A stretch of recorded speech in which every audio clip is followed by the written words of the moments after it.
Lishonile Ngwane kepha ke belingeke lishone ngaphandle kwetinzabatalo. Nati ke talomuhla sikuthulela dona bukhoma etindlini tekusakata te-SABC e-Auckland Park. Kwemkelekile mbukeli. They want to force municipalities to apply or to give them tenders on water tankering. We are condemning that. Indvuna yelitiko lemandi nekuhlandeka Phemi Majodina ithi bomasipala kufanele babe nemaloli abo lethwala imandi kuvikele emacembu ebantfu lasebenzisa indluzula kuhlomula kulomkhakha wemandi.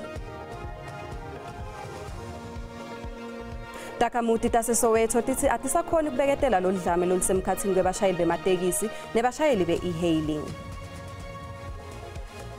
We behind you, we with you. We proud of you.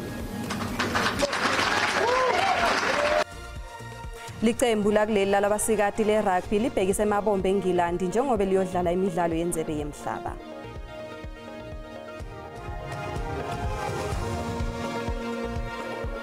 Indvuna yelitiko lemandi nekuhlandeka Phemi Majodina ithi bomasipala kufanele babe nemaloli abo lethwala emandi kuvikele emacembu ebantfu lasebenzisa indluzula kuhlomula kulomkhakha wemandi. Uthi lamacembu abhidlita takhiwo ncandi temandi ngenhloso yekutfola emathende kuphakela takhamuti ngemandi.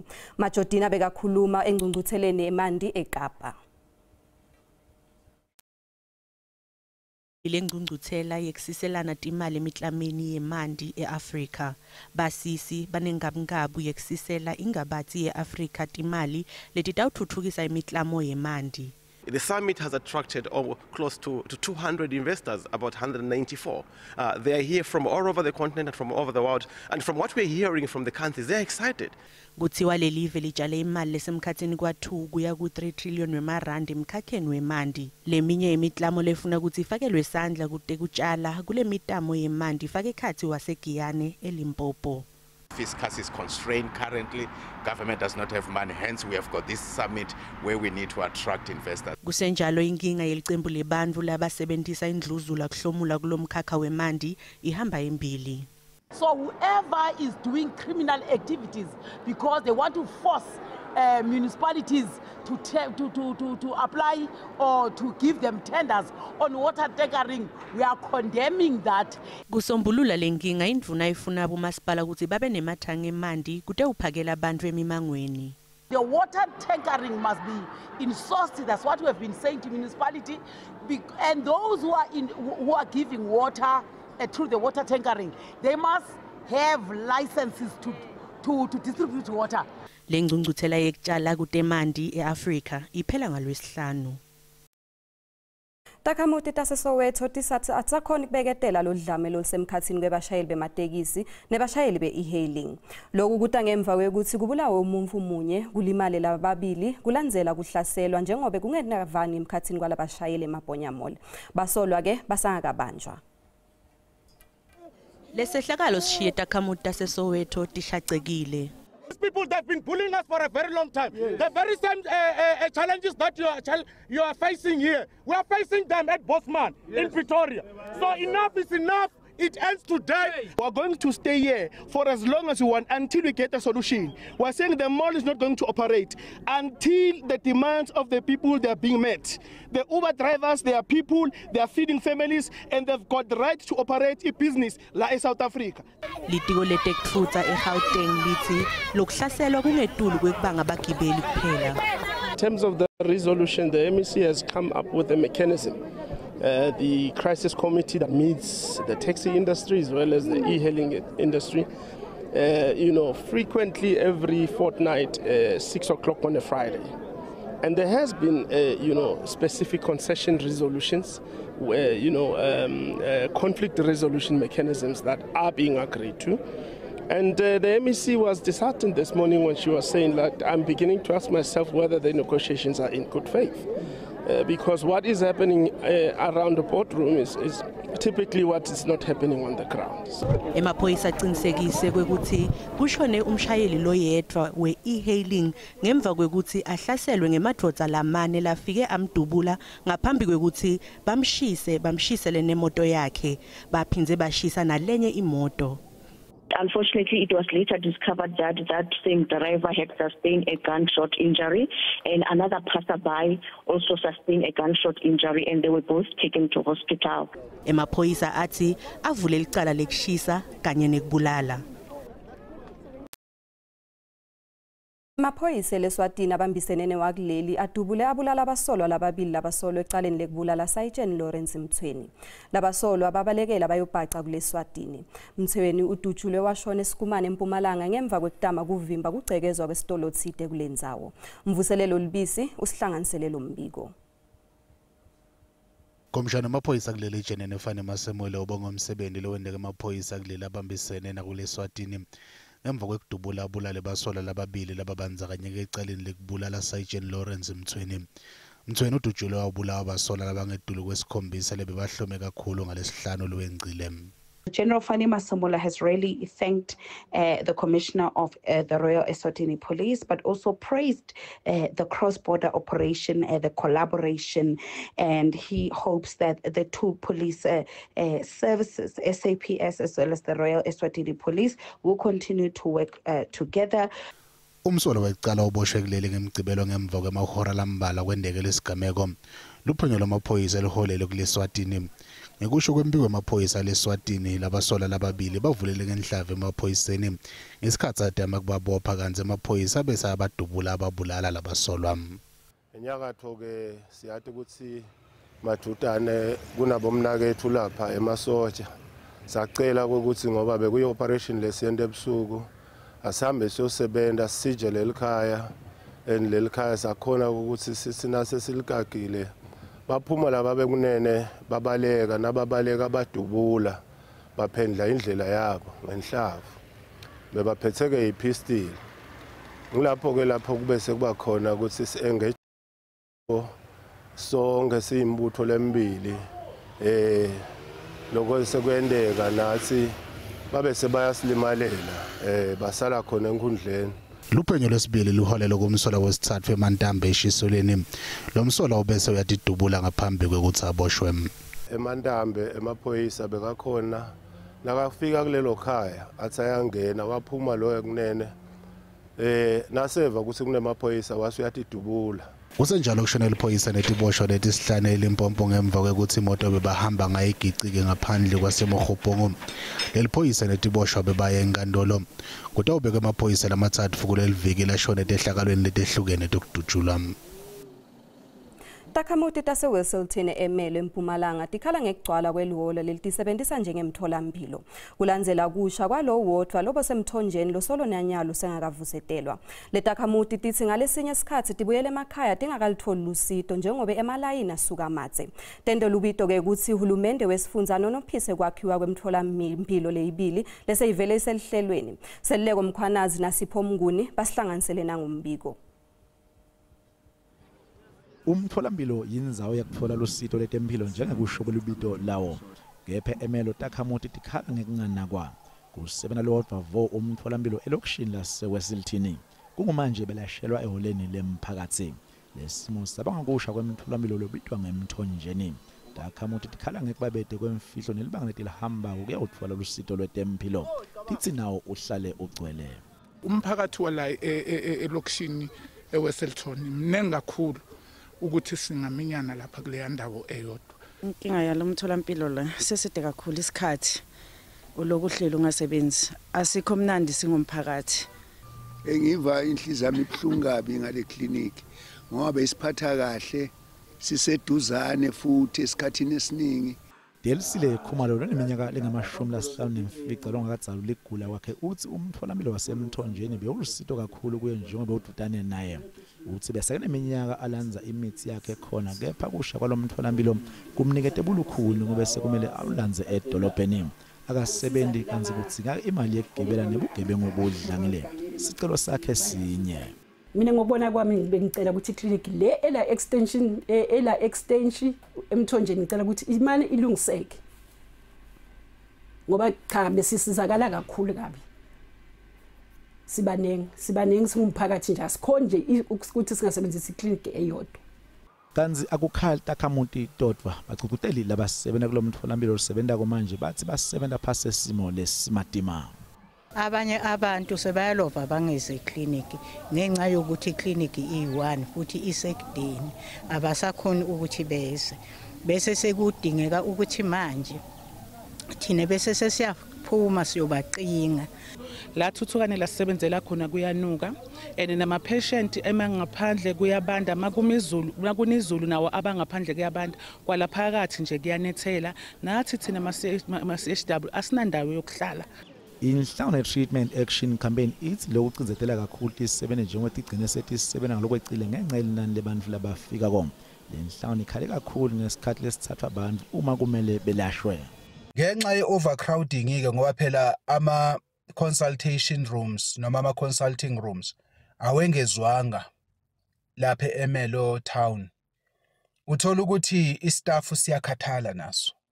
Isimo senani labantu elandile ngenxa yokuthi amaklinika amabili awasebenzi ngendlela efanelekile.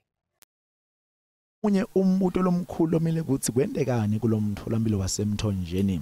Bethi cimamlilo bathi kwaba nebudedengu lobahoyela ekusheni kwalomtholampilo. Bathi budlapha bekushiya ihitha engakacinywa lokwenda ukuthi lomtholampilo ushe.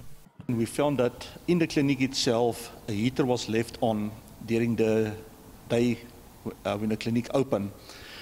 The reason for the heater issue was, we believe, also investigation led to it, as the previous morning, there was also a transformer fire that we attended in that area, which led to a total blackout in that area. We was also told that during 4 o'clock, 5 o'clock the afternoon, the clinic personnel was sent early home because there was no electricity available to the clinic. The power was apparently around about 6 o'clock restored the evening, which then put electricity back to the whole block that was out. And we believe that this heater that was left on in a haste to get out of the building was re-energized by the electricity.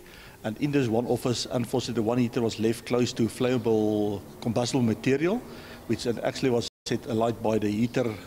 Lokukhulumela litiko letempilo esifundzeni saseMpumalanga Dumisani Malamula uqinisekisile ukuthi bawuvusela umtholampilo waseMthonjeni njengoba kwakhiwa lemisha lemibili. Asithanza ukubeka ukuthi eMthonjeni iclinic leyasha ngenxa yefault lebangelwe ngugesi.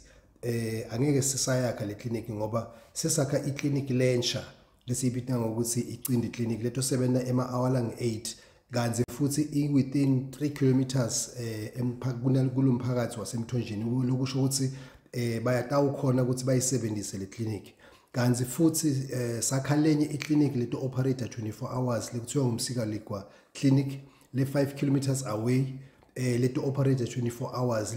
Le takhamuti tendela ubito bekuthi le mitholampilo kumele inonophiswe ukuthi tite ukwati ukutfwala usito dvute nasesimeni lesinesitfundi.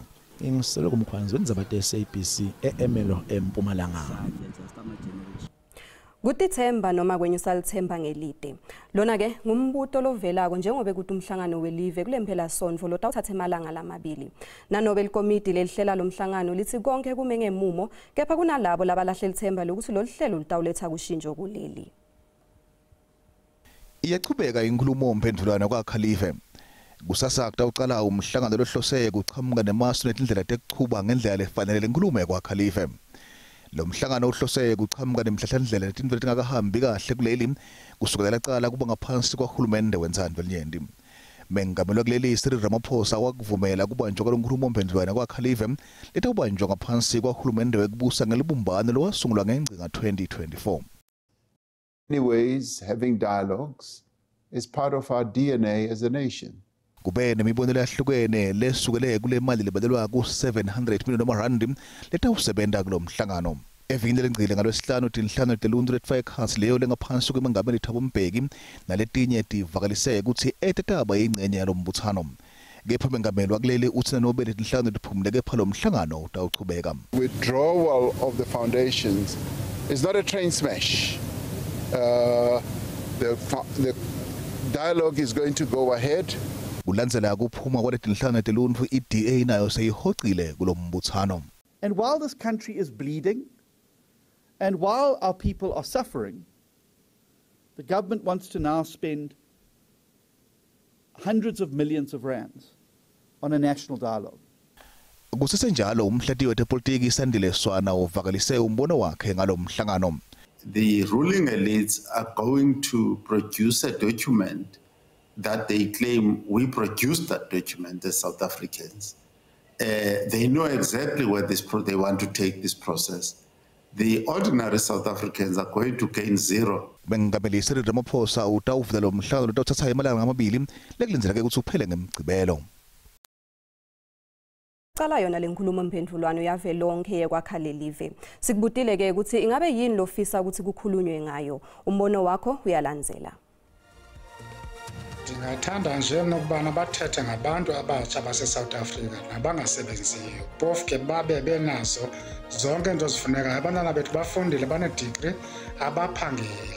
Ngathokoza uma ekhulunywa indaba yokulungisa imigwaqo. Kulungisa indaba yamanzi ngoba imigwaqo iyona esibulalela kakhulu mhlana amalanga.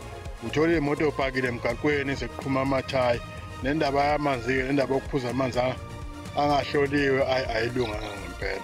Khalele baba gxile kwintswelangqesho ngoba bemi woMzantsi Afrika abaphangeli abaqeshi baqesha abantu bokufika kunye ne-gender based violence ethe yathatha ngamandla eMzantsi Afrika. Into lengafisa ukuthi bakhulume ngayo lenye ikakhulu lelive lonke jikelele usungulwa kwamathuba emsebenzi kuvuleka kwawo ngoba linyendi lebantu abasebenzi kulelive. Ngiyafisa kakhulu engazathi bengakhulunywa ngezinto ezizinqala sizinda engikhuluma ngezinto ezithinta amanzi kakhulukazi endaweni yangakithi eDumbe siyasokola kakhulu ngamanzi. Ungathi kungakhulunywa ngobugebengu obuhlasela umphakathi. Sesihlala sikhela amagedi neminyango asikaphephanga nasemakhaya wethu. Lona ngumbono wembukeli iSABC etethweswa kutiphendulela ngawo. Siyabuya ke ngemva kwelikhefu.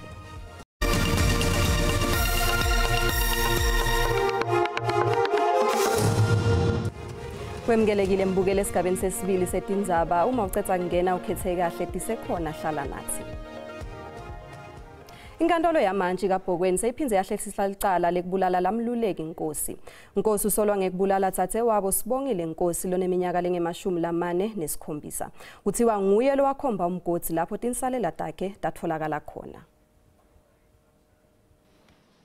Ngesikhathi avela kwecala enkantolo mluleki inkosi wathi akafuni ummeli wabuye wala waphetha ngifaka isicelo sebailing. Kepha manje setijikile tintfo.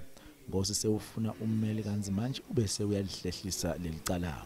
Until 16 September 2025 for the decision of the Director of Public Prosecutions, accused is still in custody with no bail. Sibongile Ngosi wanyamalala lo mnyaka lophelile. Kanti Ngosi ubese uyaluvuma lelicala ngemva kwekuboshwa. Kusola ukuthi lamane dabane kungaboni ngasolinye lokwahwela ukuthi umbe waqala abulale lo dzathe wakhe ngesikhale sicijile. Emalunga emphakathi athemba ukuthi bulungiswa butawudlala inzima yabo. Thina sithandza kubonga kakhulu ngesinqumo le namhla akhethe kusithatha sokuthi avume ukuthi abe nemmeli.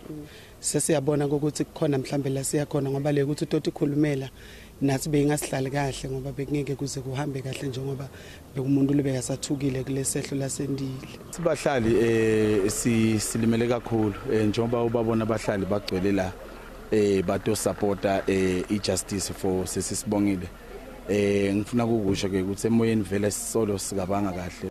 Litiwe letekuphepha kwemphakathi eMpumalanga Halivali sekukhathatheka ngemacala anyukayo ekuhlukubedanga kwebulili. Sicela umphakathi ukuthi uma ngabe abantu banetinkinga emishadweni or kubudlelwana lebanabo bayicouple bathandana or bashadile kubalekile ukuthi bacele lisito kusakhanya. Umluleki inkosi uyalile ibhayili kanzi usagcinwe estoksini kanzi lelicala libiyele enkantolo mhla ti-16 lenyanga letawetfasa.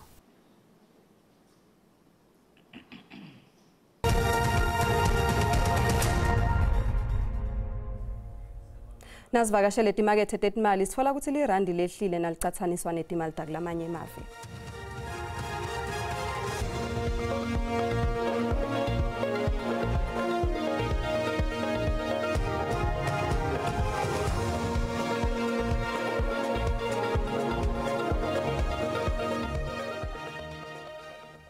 Liqembu lakuleli lalabasikati le-rugby libhekise emabombe eNgilandi njengoba liyodlala imidlalo yenzebe yemhlaba.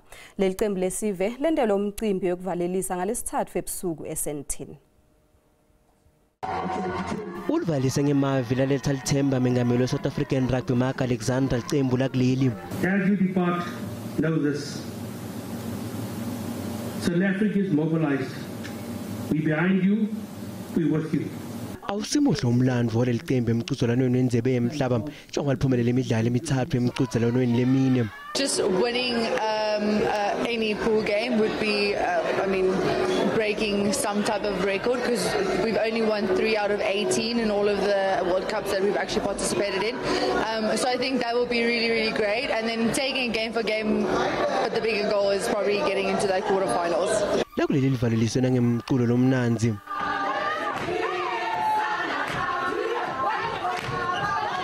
Leli qembu litawuvula nomqhudelwano le-rugby eNorthampton kule nyanga lesitulo mhla tinge-24 njengoba libeke ku-pool team litawuphindze litfolane le-France ne-Italy.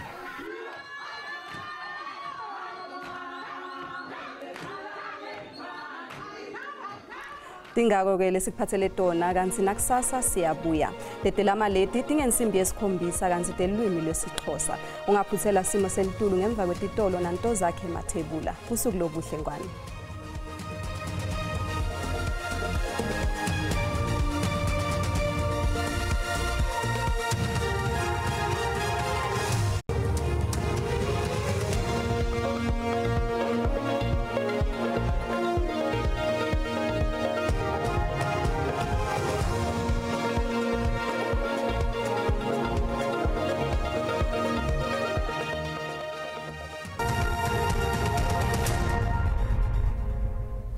Asikubingelele sikwamukele kunasi isimo selitulu kusihla namuhla sibonga kakhulu ke kulindelwa wakagodi kanti ke masibukela sithombe sethu kusihla namuhla akhombiswa amahla kakhulu ke amathuba emvula mabuye kakhulu kathi ekhathini liva kwalo muhle njengoba lapha kuyeke la 30% kakhulu kathi sifundza eNorthern Cape kanti ke livale ngemafu mawohlakela uyensholola Kapa njengoba ubona lichubeka naselangeni lakusasa ngwalelo muhle asisekhona lawo mathuba emvula lapha kuyeke la 30% enkabeni live limbonye ngemafu kanti ke alapha ku 60% kakhulu kathi elangeni lakusasa mabukela iceka kakhulu kathi sifundza ke la eEastern Cape kanti ke likhombisa ke la kubalela ngwalelo muhle masikubukela ke la amazinga ekushisa kutseme njani kakhulu kade elangeni lakusasa masibuka ke la sifunza eGauteng indzawo lefana nabo Pretoria likhombisa ke kuphola bo Carletonville bo Vereeniging lapha ku 24 mabuka indzawo lefana nabo Johannesburg nakhona lipholile kuleto indzawo leto yongwala lomuhla kanti ke sifunza iLimpopo kuyashisa ke eMusina eThoyandom lapha ku 29 mabuka kuBodzanini lapha ku 26 kanti ke kuThabazimbi boBelabila lihleli lapha kuye ke la 27 kwala lomuhla sifunza iMpumalanga lishisa likhipha umkhovetsheni kaSikhukuza njengoba lapha kuye ke la 31 eMbombela lipholile lapha kuye ke la 28 mabuka kuCarolina Mecklenburg emalahleni bo Sekunda lapha kuye ke la 22 kanti ke kwaZulu Natal indzawo lefana nabo Mlambithi lapha ku 26 eFryhead